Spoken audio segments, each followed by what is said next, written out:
It grows in the filthiest water you can imagine. Stagnant swamps, mud thick with rot and clinging silt. And yet the leaf of the lotus rises out of that muck utterly, impossibly clean. Pour dirt on it, and the dirt just slides away.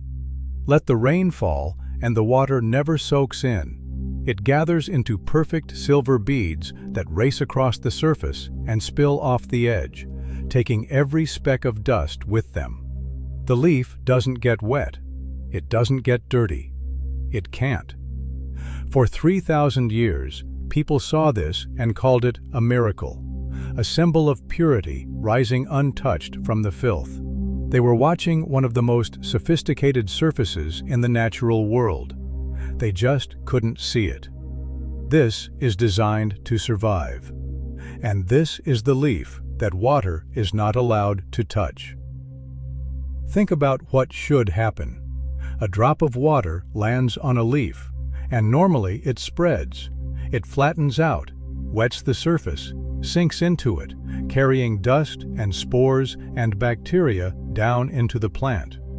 That's how most leaves work, and it's a problem, because a wet, dirty leaf is a leaf that gets sick. But the lotus does the opposite. Water refuses to spread on it.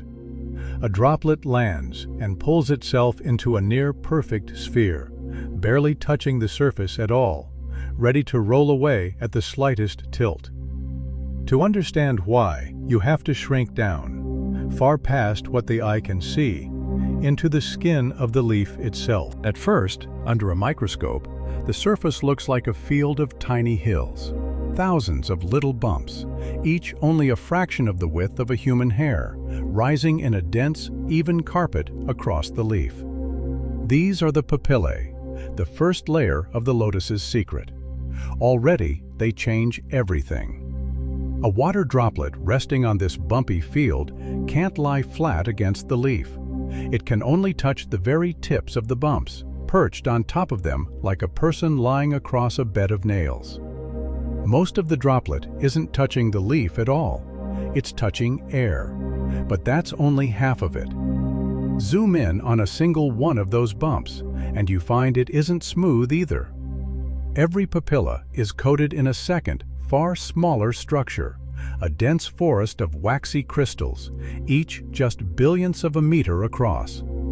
So the roughness exists at two scales at once, bumps upon the leaf and crystals upon the bumps. And that wax is the final piece. Wax is water repellent to begin with. Now spread it over a surface this impossibly rough, and you create something extraordinary.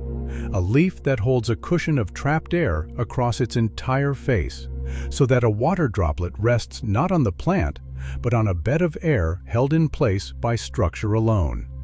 Scientists have a measure for this. On a normal surface, a water droplet spreads out and hugs it. On the lotus, the droplet pulls up into a bead so tight that it touches the leaf across only 2 or 3% of its surface. 97% of that droplet is suspended over air. With almost nothing to hold onto, the water has no grip, no way to spread, no way to soak in. Tilt the leaf just a few degrees, and the bead simply rolls. And this is the genius of it. As it rolls, it sweeps up every particle of dirt in its path and carries them off the edge. The leaf doesn't resist getting dirty. It cleans itself every time it rains, using nothing but water and the shape of its own skin. For most of history, we did the opposite. To keep something clean, we scrubbed it, coated it, sealed it, and scrubbed it again. The lotus never scrubs. So we studied it, and we gave the idea a name: the lotus effect.